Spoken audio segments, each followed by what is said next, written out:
Est-ce que tu t'es déjà demandé pourquoi certaines personnes semblent en paix?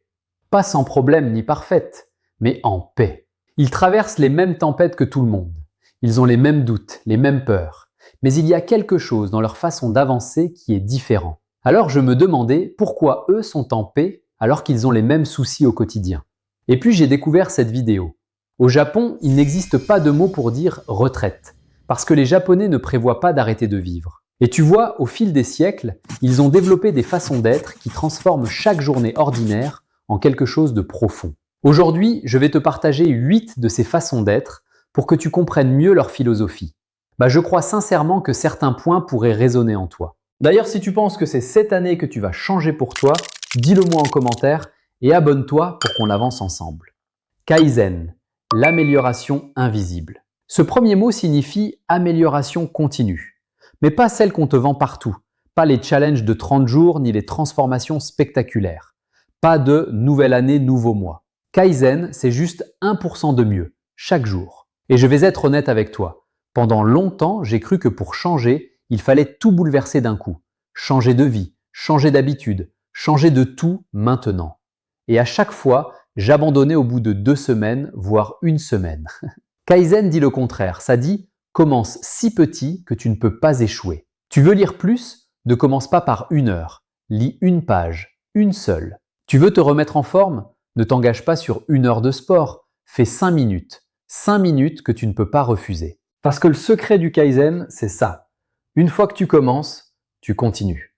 Le problème n'a jamais été le manque de volonté. Le problème, c'était le seuil trop haut. Alors ce soir, demande-toi, quelle est la chose la plus petite que je pourrais faire demain pour avancer d'un tout petit pas? Juste un pas. Juste un. Ikigai, ta raison de te lever. Avant que tu te dises « je connais déjà ce concept », attends. Parce que l'ikigai, la plupart des gens le comprennent mal.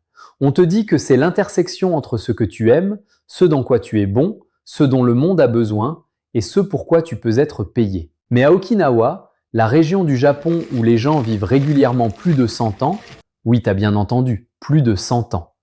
Les pêcheurs qui ont un ikigai ne le définissent pas comme ça. Ils ne dessinent pas de schéma, ils ne font pas d'exercice de développement personnel. Leur ikigai, c'est simplement « pourquoi est-ce que je me lève ce matin ?» Et la réponse peut être immense ou minuscule. Ça peut être « je me lève parce que ma famille a besoin de moi ». Ça peut être « je me lève parce que j'ai quelque chose à créer ». Ça peut aussi être « je me lève parce que le café du matin avec ma mère, c'est le moment le plus précieux de ma journée ». L'ikigai n'est pas une ambition, c'est une raison d'être. Et les recherches sont claires. Les gens qui ont une raison de se lever vivent plus longtemps, tombent moins malades et résistent mieux aux épreuves. Alors pose-toi cette question ce soir. Pas « quel est mon but dans la vie ?» c'est trop grand. Mais juste « pourquoi est-ce que je me lève demain matin ?» Si tu as une réponse, même petite, tu as déjà un ikigai. Hara Hachibu, s'arrêter avant d'être plein. Ce troisième mot va peut-être te surprendre, parce qu'il ne parle pas de discipline mentale ni de philosophie profonde. Il parle de nourriture. Hara Hachibu. Ça signifie « mange jusqu'à être rassasié à 80%. » C'est une phrase que les habitants d'Okinawa répètent avant chaque repas depuis des générations. Ce n'est pas un régime, pas une restriction, c'est juste un rappel. Parce que ton cerveau met 20 minutes à comprendre que tu as assez mangé. 20 minutes. Donc si tu manges jusqu'à te sentir plein, tu as déjà trop mangé depuis 20 minutes. Et sur toute une vie, ces 20% en trop s'accumulent. Mais ce que je trouve fascinant avec Hara Hachibu, c'est que ce n'est pas que de la nutrition. C'est une philosophie de la conscience. Arrête-toi. Écoute ton corps. Pas ton assiette. Pas l'habitude. Ton corps. Et si tu y réfléchis, cette même sagesse s'applique à tout. Est-ce que tu consommes du contenu jusqu'à la saturation? Est-ce que tu travailles jusqu'à l'épuisement? Est-ce que tu donnes aux autres jusqu'à te vider? Hara Hachibu dit « arrête-toi à 80%. Laisse de l'espace. Pour toi. » Shinrin-yoku, le bain de forêt. Je sais ce que tu penses. C'est juste se promener dans les bois. Mais écoute ça. Au Japon, les médecins prescrivent le Shinrin-yoku comme traitement médical officiel. Les études montrent qu'1 heure dans la nature fait baisser le cortisol, l'hormone du stress, de manière significative. Le système immunitaire se renforce, la tension artérielle diminue, l'humeur s'améliore. Les arbres libèrent des substances chimiques naturelles appelées phytoncides. Quand tu les respires, ton corps entre littéralement en mode récupération. Le Shinrin-yoku, ce n'est pas du sonner avec un objectif. C'est marcher sans destination, sans téléphone, sans musique. Juste être là, observer, respirer. Et ce n'est pas du temps perdu. C'est du temps où tu te reconstruis. Alors cette semaine, même un parc, même une rue avec des arbres, essaie. 20 minutes, sans rien dans les oreilles. Tu verras. Wabi-sabi, la beauté de l'imparfait. Ce 5e mot est celui qui m'a personnellement libéré d'un poids que je ne savais même pas que je portais. Wabi-sabi, c'est l'acceptation profonde de l'imperfection. Réussir à trouver la beauté de ce qui est incomplet, de ce qui est fragile, éphémère. En Occident, on poursuit la perfection en permanence. Le corps parfait, la vie parfaite, la photo parfaite. Mais la version parfaite de soi-même n'arrive jamais vraiment. Et pendant ce temps, on passe à côté de sa vraie vie. Wabi-sabi dit quelque chose de radical. Il dit « La fissure sur le mur de ta maison, c'est une histoire. La cicatrice sur ta peau, c'est une preuve que tu as vécu.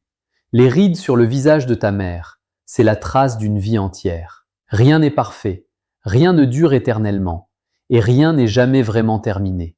Et c'est très bien comme ça. Quand tu acceptes ça, quelque chose de profond se relâche en toi. T'as plus besoin d'être plus, de faire plus, d'avoir plus. Tu peux juste être exactement tel que tu es, maintenant. Ce 6e mot ne va pas te flatter. Gaman signifie endurer avec dignité, traverser les difficultés sans s'effondrer, sans faire de bruit, sans avoir besoin que tout le monde sache à quel point c'est dur. Je sais, on vit dans un monde qui nous dit l'inverse. Expose ta douleur, partage ta souffrance, demande de la validation. Et je ne dis pas que partager est mauvais, je ne dis pas qu'il faut tout garder pour soi. Mais ce mot gaman dit quelque chose de précieux. Il dit « tu n'as pas besoin d'un public pour être fort ». Quand tu arrêtes de te plaindre de tout, quelque chose change dans ton cerveau. Tu arrêtes de répéter l'histoire que tu te racontes sur toi-même. L'histoire où tu es la victime. L'histoire où tout arrive contre toi. Et tu commences à choisir. Pas nier la douleur. Pas faire semblant que tout va bien. Mais décider, consciemment, que la douleur ne sera pas ton identité. Oui, c'est difficile. Oui, ça fait mal. Mais tu peux tenir. Tu peux tenir. Celui-là, je voudrais que tu le gardes avec toi longtemps après cette vidéo. Omoyari, c'est la considération bienveillante, la capacité à anticiper les besoins de l'autre avant même qu'il te les exprime. Au Japon, c'est partout. Le serveur qui remplit ton verre avant qu'il soit vide, le passager de métro qui fait de la place sans qu'on le lui demande, l'ami qui t'envoie un message le jour où il sait que tu pourrais en avoir besoin. Pas parce qu'on les y oblige, mais parce qu'ils se demandent, naturellement, comment mes actions affectent-elles les personnes autour de moi? Et voilà ce que je trouve fascinant.